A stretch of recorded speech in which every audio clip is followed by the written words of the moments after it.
Some deaths are tragic, some deaths are terrifying, and then there are deaths where you hear the story and think, how did nobody stop this? Because every story in this video starts with one person thinking they had everything under control. A lawyer trusted a window. A priest trusted party balloons. A millionaire trusted his own invention. A YouTuber trusted a book. And one man trusted a lava lamp on a stove. This is part 3 of the dumbest ways people have died. The unbreakable window on July 9, 1993. Gary Hoy was giving a tour inside a law office in Toronto, Canada. The 39-year-old was a successful corporate lawyer, and that day, a group of young law students were visiting the firm. Gary wanted to impress them. His office was high up in the Toronto Dominion Center, and he had a party trick he had done before. He would run straight into the office window to prove how strong the glass was. The glass was supposed to be unbreakable, so Gary stepped back, took a short run, and slammed his body into the window. Nothing happened. The students watched as he bounced back safely. The glass did not break, but then Gary decided to do it again. There was one problem: the glass was strong, the frame was not. When Gary hit the window the second time, the entire window panel popped out of the wall, and Gary went with it. He fell from the 24th floor and died. The window had done exactly what he said it would do. It never shattered. The balloon priest on April 20th, 2008. Father Adelier de Carli climbed into a small seat attached to hundreds of colorful helium balloons in Brazil. The 42-year-old priest was trying to raise money for a spiritual rest stop for truck drivers. His plan was simple: float through the sky, break a record, land safely, and become famous for a good cause. He wore a helmet, he had a GPS, he had a satellite phone, he had survival gear, he had even taken ballooning lessons. But there was one problem. He did not fully know how to use the GPS. Shortly after takeoff, the wind pushed him away from land and out over the Atlantic Ocean. People tried calling him while he floated farther and farther from shore. At first he answered. Then the calls stopped. Search teams looked for him for weeks. Some of his balloons were found floating in the ocean. Then, months later, fishermen found his body at sea. Father Adelier had gone up hoping to be carried by the wind. And the wind carried him exactly where it wanted. The Segway boss on September 26, 2010, Jimmy Hesselden was riding a Segway near his home in England. Jimmy was not just any Segway rider. He owned the company. The 62-year-old businessman had made hundreds of millions of pounds, and only months earlier he had bought Segway. The machine was famous because it was supposed to be the future of personal transport. It balanced itself. It moved when you leaned. It was marketed as safe, smart, and almost impossible to tip over if used correctly. That morning, Jimmy was riding a rugged off-road version near the river wharf. He was out with his dog when he came across another dog walker on a narrow path. Jimmy tried to make room. There was one problem: the path was next to a cliff. As he moved back, the Segway went over the edge. Jimmy fell down the cliff and landed near the river below. He died from the fall.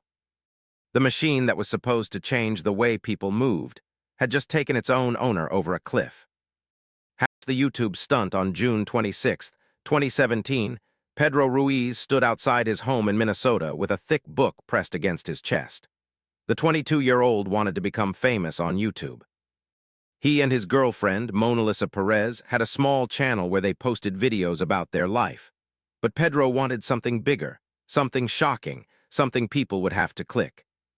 His idea was simple. Mona Lisa would shoot at the book would stop the bullet, the video would go viral.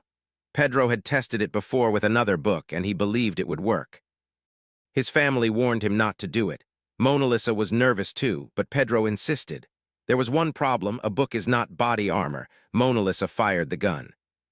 The bullet went through the book and hit Pedro in the chest. Their young daughter was nearby when it happened. Mona Lisa called 911, but there was nothing paramedics could do. Pedro died at the scene. He wanted one video that would make him famous. It did, just not with him alive to see it. The lava lamp on November 28, 2004, Philip Quinn was inside his trailer home in Kent, Washington. The 24-year-old had a lava lamp. Usually lava lamps heat up slowly. You plug them in, wait, and eventually the wax inside starts moving. But Philip apparently did not want to wait. So he put the lava lamp on the stove. There was one problem. A lava lamp is a sealed glass bottle filled with liquid and wax. It is not designed to sit on a kitchen burner. As the lamp heated up, pressure built inside the glass. Then it exploded. A shard of glass shot across the room and pierced Philip in the chest. His parents found him dead in the trailer. Police found no drugs or alcohol involved. It was ruled an accident. The strangest part is that the lamp did exactly what he wanted. It heated up faster, just not safely. The Demon Core on May 21, 1946, physicist Louis Slotin stood inside a secret lab at Los Alamos, New Mexico. In front of him was a small plutonium core. Scientists called it the Demon Core. It had already killed one person the year before during a radiation accident, but Slotin was experienced. He knew the danger. He was showing other scientists how to bring the core close to a nuclear chain reaction without letting it go too far. The setup involved two metal half-spheres placed around the core. If the spheres closed completely, the reaction could become deadly. To stop that from happening, Slotin used a screwdriver to keep a tiny gap open. That was the problem. A screwdriver was not a safety system. As the others watched, the screwdriver slipped. The top half-sphere dropped into place. For a split second, the core went critical. There was a flash of blue light. Slotin reacted instantly and knocked the pieces apart with his hand, saving the men around him. But he had taken the full blast of radiation. 9 days later, Louis Slotin died in the hospital. The Demon Core had claimed its second victim.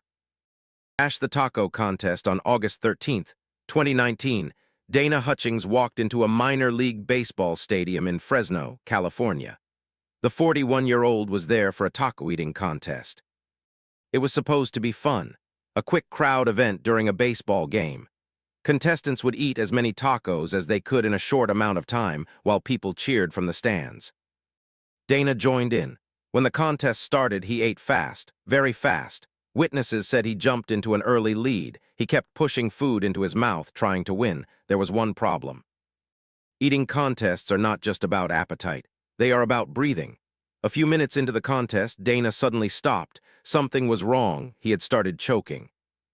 People rushed to help him, and he was taken to the hospital. But it was too late. Dana died that night. He had entered a contest where the goal was to swallow faster than everyone else. In the end, that was exactly what killed him. Orange Peel in 1911, Bobby Leach climbed into a steel barrel and went over Niagara Falls. He survived. The fall broke bones, bruised his body, and left him badly injured. But he lived. For the rest of his life, Bobby became famous as one of the few people crazy enough to challenge Niagara Falls and walk away from it. He toured with his barrel. He told the story. He became known as a daredevil. After surviving one of the most violent waterfalls on Earth, you would think Bobby would die doing something equally dangerous. Another stunt, another barrel. Another waterfall, but he did not. There was one problem. Years later, while walking down a street in New Zealand, Bobby slipped on an orange peel. He fell and injured his leg. The wound became infected. Doctors had to amputate the leg, but the infection had already gone too far. Bobby Leach died from complications. He survived Niagara Falls in a barrel. Then lost to fruit on the sidewalk. Sometimes everyone sees the danger, except the person standing closest to it. If you want more strange, true stories like this, make sure to subscribe and leave your suggestions for the next video in the comments.